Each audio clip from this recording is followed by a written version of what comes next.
अस्सलाम वालेकुम। Hello everyone, कैसे हैं आप लोग। उम्मीद है सब खैरियत से होंगे। Welcome to the physics concept. आज जो हम टॉपिक को डिस्कस करेंगे वो है सिंपल हार्मोनिक मोशन, जिसको हम SHM भी कहते हैं। इस सिंपल हार्मोनिक मोशन में क्या होता है, किसको कहते हैं हम सिंपल हार्मोनिक मोशन। अब यहाँ पे आपको तीन वर्ड्स नजर आ रहे हैं, that is simple, harmonic and motion. Simple का मतलब तो आपको पता है, मोशन का मतलब भी आपको पता होगा, लेकिन बीच में जो वर्ड है वो है हार्मोनिक। हार्मोनिक का मतलब क्या होता है? हार्मोनिक का मतलब होता है वाइब्रेशन, या इन अदर वर्ड्स में हम इसको कहें कि ये ऑसिलेशन। अब इसका मतलब क्या हो गया सिंपल हार्मोनिक मोशन का? एक सादा सा वाइब्रेशन या ऑसिलेशन और इसका वो मोशन। अब हम इसको आपको डिस्कस करते हैं, तो चलते हैं टॉपिक की तरफ।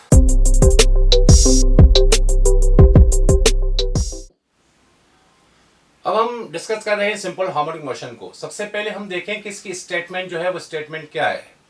Simple harmonic motion occurs when the net force is directly proportional to the displacement from the mean position and is always directed towards its mean position. अब इसका मतलब क्या हो गया? सिंपल हार्मोनिक मोशन क्या है? अकर्स कब होता है? when force net force is directly proportional to the displacement, मतलब फोर्स लगाने के बाद अगर कोई बॉडी डिस्प्लेसमेंट कवर करती है, अब वो फोर्स, उसका जो रिलेशन है वो क्या है? वो डायरेक्टली प्रोपोर्शनल होता है। अब कहां से? From mean position. असल जो इसका कॉन्सेप्ट है, असल जो इस टॉपिक का जो मकसद है वो इसकी ये मीन पोजीशन है। अब मीन पोजीशन से बॉडी को क्या करना है? बॉडी को एक फोर्स लगाना है, और फोर्स लगाने के बाद बॉडी क्या कर रही है? एक डिस्प्लेसमेंट कवर कर रही है in the direction of applied force, and it is always directed towards its mean position.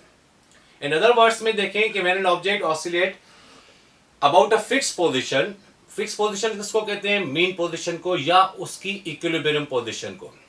such that it accelerate is directly proportional to its displacement from the mean position and is always directed towards its mean position. Its motion is called simple harmonic motion, जिसको हम SHM भी कहते हैं। अब यहाँ पे जो आपको ये इक्वेशन नजर आ रही है, A directly proportional to -x, ये इक्वेशन, ये फार्मूला आपको जहां पे भी नजर आ जाए आप समझ जाइएगा कि ये सिंपल हार्मोनिक मोशन है।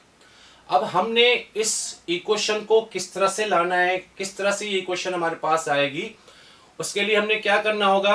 अगर आपको याद हो तो आप क्लास 9th में टाइप्स ऑफ मोशन के बारे में आपने स्टडी किया था। उसमें आपने पीरियडिक मोशन की भी बात की होगी, उसको भी आपने टॉपिक को पढ़ा होगा, उसको भी आपने समझा होगा।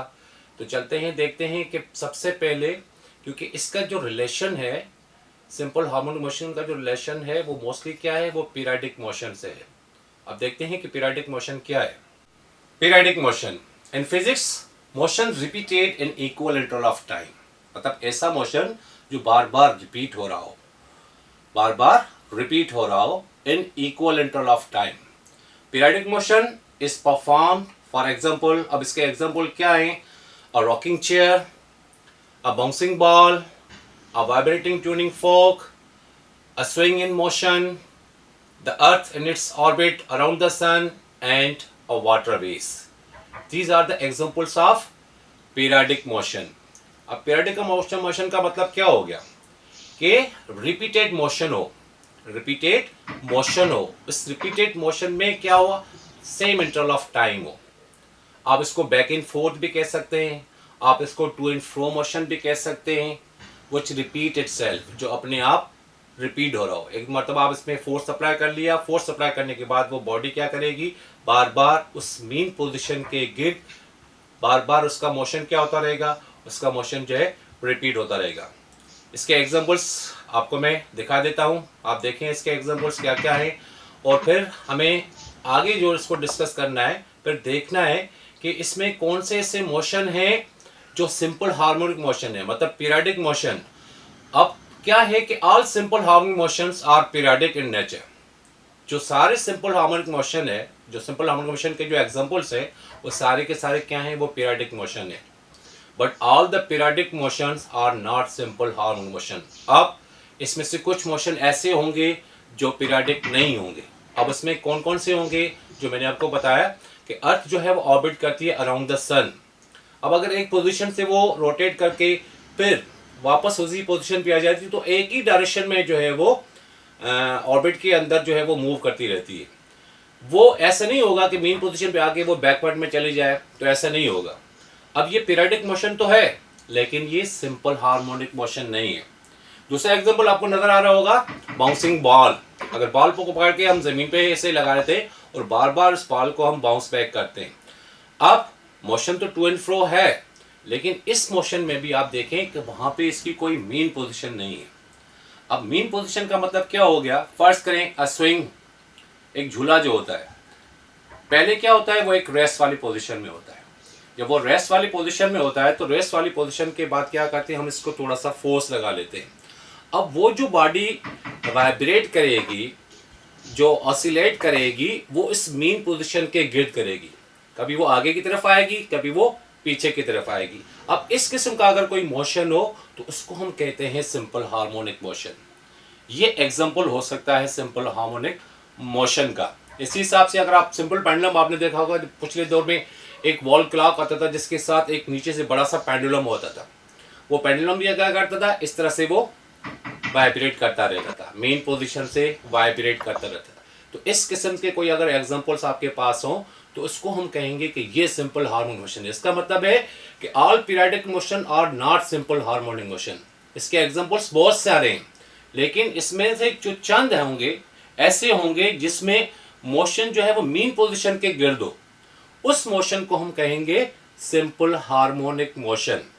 जैसे कि स्प्रिंग होता है, स्प्रिंग को आप स्ट्रेच करते हो, स्ट्रेच करने के बाद क्या होता है जब आप इसको फोर्स को रिमूव करते हो तो वो बार बार आपका स्प्रिंग क्या करता है, आगे पीछे ऐसे आ जाता है। आगे पीछे होने से क्या होता है कि उसमें जो उसका होता है वो वाइब्रेटरी मोशन होता है। वो मेन पोजीशन से लेफ्ट एंड राइट इस तरह से वो आगे पीछे जो है वो मूव करता रहता है। तो these are the examples of simple harmonic motion. Now we will discuss simple harmonic motion of different systems. Different systems के अंदर हम देखते हैं कि कौन से ऐसे सिस्टम है जो सिंपल हार्मोनिक मोशन को जो है वो फॉलो करते हैं। सबसे पहले अगर हम बात करें कि motion of a mass attach to a spring, एक मास एक स्प्रिंग के साथ अटैच करें और उस सारे सिस्टम को हम किसी हॉरिजॉन्टल स्मूथ सरफेस के ऊपर हम इसको रख दें।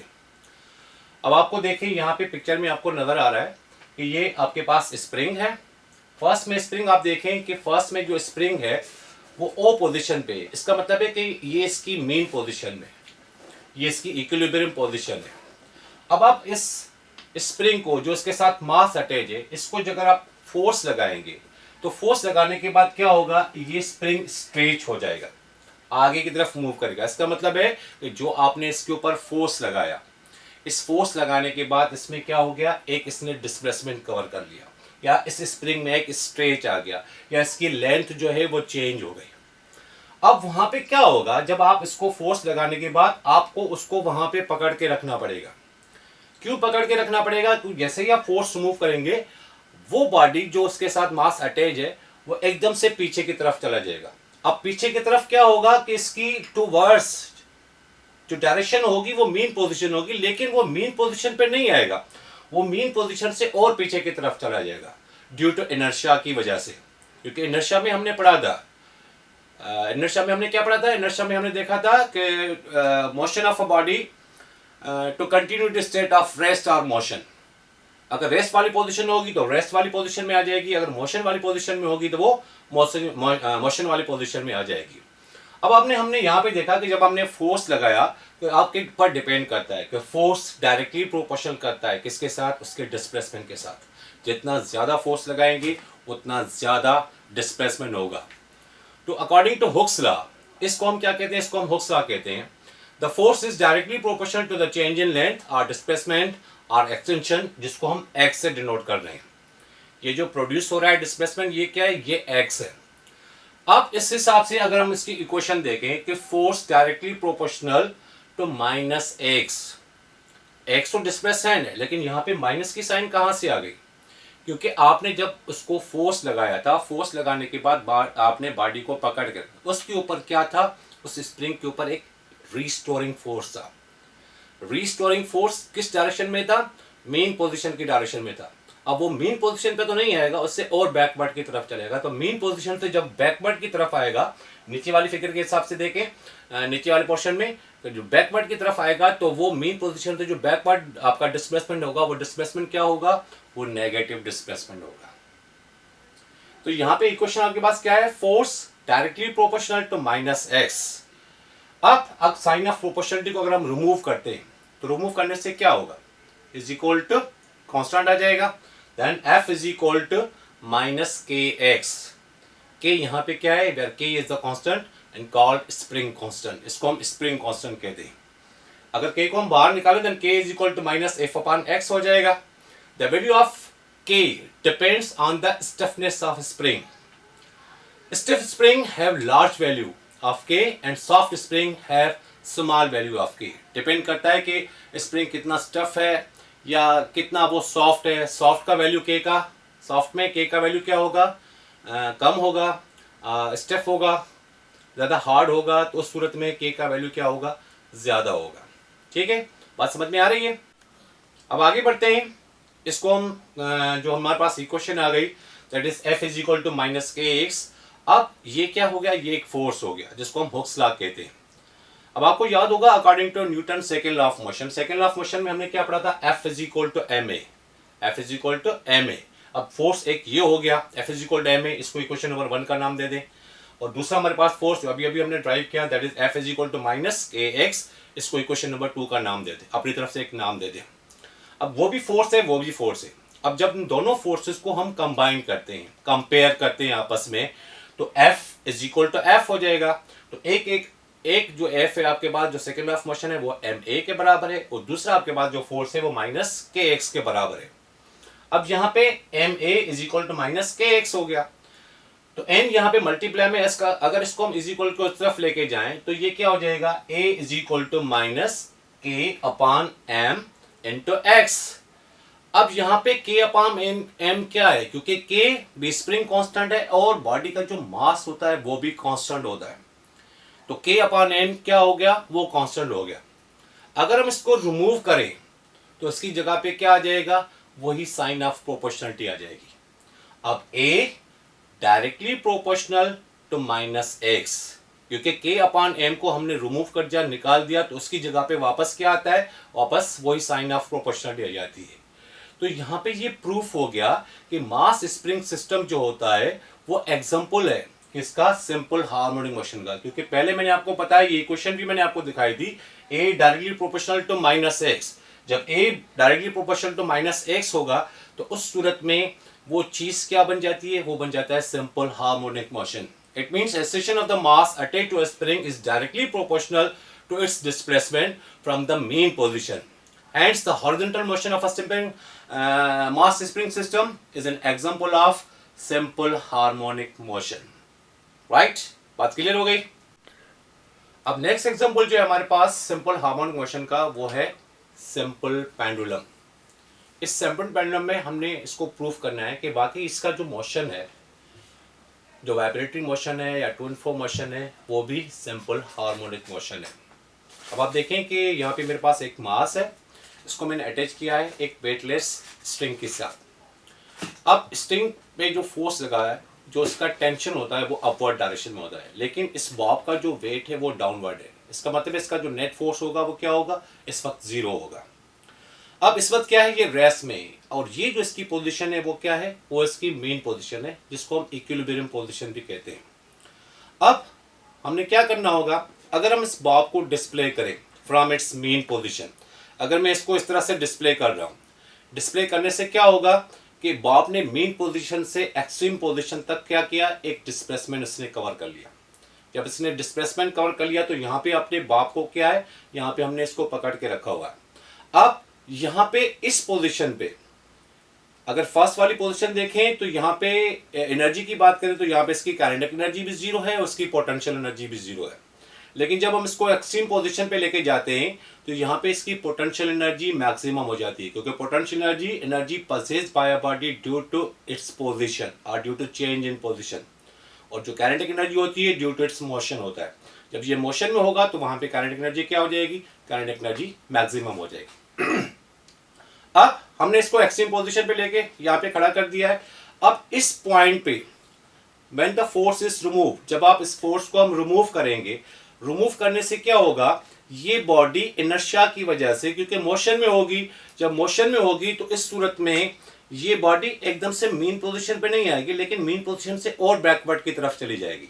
तो अगर मैं यहाँ पे इसको रिलीज कर रहा हूं तो रिलीज करने से क्या होगा, ये मीन पोजीशन से बैकवर्ड की तरफ चली जाएगी। अब इसमें यहाँ पे जो एक्सेलरेशन प्रोड्यूस होगी वो एक्सेलरेशन डायरेक्टली प्रोपोर्शनल करेगी किसके साथ, नेगेटिव डिस्प्लेसमेंट के साथ, क्योंकि मीन पोजीशन से ये बैकवर्ड की तरफ आएगा।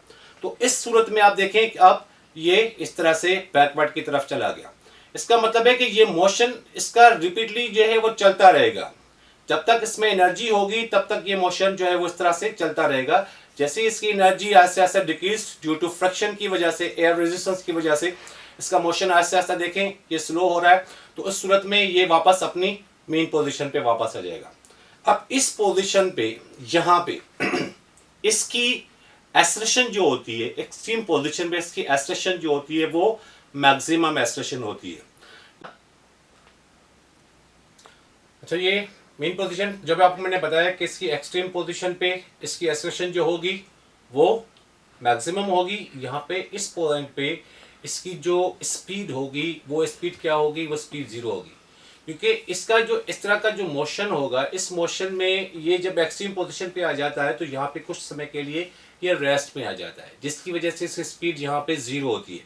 लेकिन जैसे ये मीन पोजीशन से गुजरता है तो मीन पोजीशन पे इसकी स्पीड मैक्सिमम हो जाती है। तो एक्सट्रीम पोजीशन पे एक्सेलरेशन जीरो होगी, मीन पोजीशन पे इसकी स्पीड जो होगी वो एक्सट्रीम पोजीशन पे इसकी एक्सेलरेशन जो होगी वो मैक्सिमम होगी और इसकी स्पीड यहाँ पे जीरो होगी। मीन पोजीशन पे इसकी एक्सेलरेशन जीरो होगी और इसकी जो स्पीड होगी वो मैक्सिमम होगी, क्योंकि यहाँ पे इस तरह से ये मूव करता हुआ इनर्शिया की वजह से, यहाँ से रीस्टोरिंग फोर्स की वजह से यहाँ से ये मूव करता हुआ जाएगा।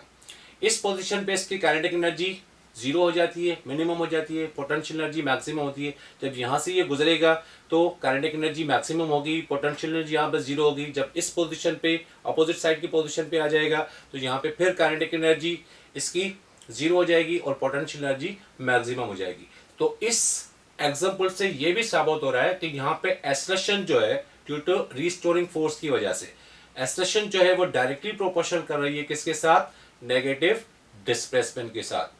तो इस चीज में भी, इस एग्जाम्पल में भी, सिंपल पेंडुलम के एग्जाम्पल में भी हमने इसको प्रूफ कर लिया कि वाकई जो मोशन ऑफ सिंपल पेंडुलम है वो क्या है, वो सिंपल हार्मोनिक मोशन है। अगर आपने इसका टाइम पीरियड मालूम करना हो तो टाइम पीरियड के लिए हमारे पास फार्मूला क्या है, that is t is equal to 2 pi under root L upon G। जब भी आपने इसका टाइम पीरियड मालूम करना है तो आपने इस इक्वेशन को यूज करके इसका टाइम पीरियड जो है वो मालूम करना है। अब थर्ड पे हमारे पास जो एग्जांपल है, वो थर्ड पे एग्जांपल हमारे पास क्या है, वो है बॉल इन अ बाउल। एक बाउल, इसके अंदर एक हमने बॉल रखा हुआ है। बॉल को जब हमने सेंटर पे इसके मेन पोजीशन पे रखा हुआ है तो वहां पे बॉल जो है वो रेस्ट में है।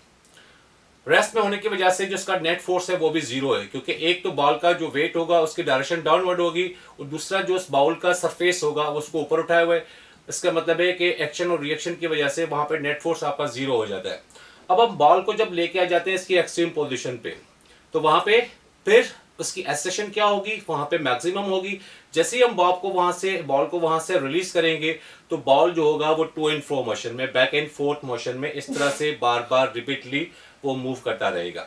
जैसे जैसे एक्सट्रीम पोजीशन पे आएगा इसकी एक्सेलरेशन मैक्सिमम हो जाएगी, इसकी स्पीड जीरो हो जाएगी। जैसे मीन पोजीशन से गुजरेगा इसकी स्पीड मैक्सिमम होगी, वहां पे एक्सेलरेशन जीरो हो जाएगी। फिर दूसरी साइड पे जैसे एक्सट्रीम पोजीशन पे आ जाएगा तो उस सूरत में भी इसकी एक्सेलरेशन वहां पे मैक्सिमम होगी और उसकी स्पीड जीरो हो जाएगी। तो ये बैक एंड फोर्थ मोशन या to and fro motion repeatedly itself जो बार बार वो इस तरह से रिपीट हो रहा है, तो इस टाइप ऑफ मोशन को हम क्या कहते हैं, सिंपल हार्मोनिक मोशन। तो इस बॉल एंड बाउल एग्जाम्पल में भी आपका सिंपल हार्मोनिक मोशन जो है वो भी प्रूफ होता है। लास्ट में इसके चंद फीचर्स हैं, इंपॉर्टेंट फीचर्स हैं जो आपने समराइज करने होंगे, आपने याद करने होंगे, आपको याद होने चाहिए related to simple harmonic motion या ऐसी कंडीशंस या condition necessary for simple harmonic motion. Number 1 में और देखें, a body executing simple motion always vibrate about a fix position और मेन पोजीशन। वो जो वाइब्रेट करता रहता है वो हमेशा मीन पोजीशन के गिर्द वाइब्रेट करता है। Number 2, it's acceleration is always directed towards the mean position. ये एक्सेलरेशन डायरेक्टेड किसकी वजह से? मीन पोजीशन की वजह से, ड्यू टू इनर्शिया की वजह से।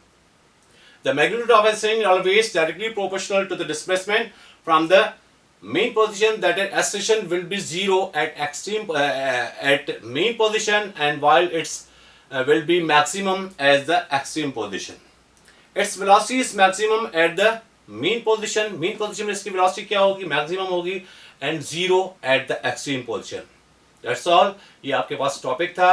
आपने सिंपल हार्मोनिक मोशन का जो कॉन्सेप्ट है इंशाल्लाह आपने अच्छी तरह से इसको समझ लिया होगा, और चंद इसके एग्जाम्पल से जिसमें हमने देखा कि कौन कौन से ऐसे एग्जाम्पल हैं जिसकी वजह से आपका सिंपल हार्मोनिक मोशन रिपीट हो रहा है। Vibratory or to and fro motion in which acceleration is directly proportional to the negative displacement and it is always directed towards its mean position. इसमें मीन पोजीशन का होना ज़रूरी है। ऐसे example आपने देखने होंगे जिसमें मीन पोजीशन का कॉन्सेप्ट हो। अगर मीन पोजीशन होगी और उसकी गिर्द बॉडी जो है वो वाइब्रेट कर रही होगी या ऑसिलेट कर रही होगी, तो वो आपका जो मोशन होगा वो सिंपल हार्मोनिक मोशन होगा। अदरवाइज अगर कोई मीन पोजीशन नहीं होगी, जैसे अर्थ जो है वो चक्कर लगाती है सूरज के गिर्द, तो उसको हम कभी भी ये नहीं कहेंगे कि ये आपका सिंपल हार्मोनिक, वो पीरियडिक मोशन तो होगा लेकिन कभी भी सिंपल हार्मोनिक मोशन नहीं होगा। इंशाल्लाह आपको वीडियो पसंद आएगी, आपका कॉन्सेप्ट भी क्लियर हो जाएगा। वीडियोस को देखते जाएं, इसको अच्छी तरह से आप पढ़ते जाएं। जैसी वीडियो आपकी स्टार्ट हो रही हो अपने पास पेन और कॉपी अपने साथ रखें, ताकि इसमें कुछ ऐसी पॉइंटें हैं जो आपने वहाँ पे नोट करनी होती हैं। वीडियो को एंड तक लाजमी देखें, क्योंकि बीच में अगर आप इसको छोड़ देंगे तो उस सूरत में ज़ाहिर सी बात है कोई ऐसी चीज़ें, कोई ऐसी बात आपकी रह जाएगी जिसकी वजह से आपका कॉन्सेप्ट जो है वो क्लियर नहीं हो पाएगा। ठीक है, तो चैनल को लाइक और सब्सक्राइब ज़रूर करें, दोस्तों में अपने फ्रेंड्स में इसको शेयर करें। ओके, फिर नेक्स्ट वीडियो के साथ आपसे मुलाकात होगी। अल्लाह हाफिज़।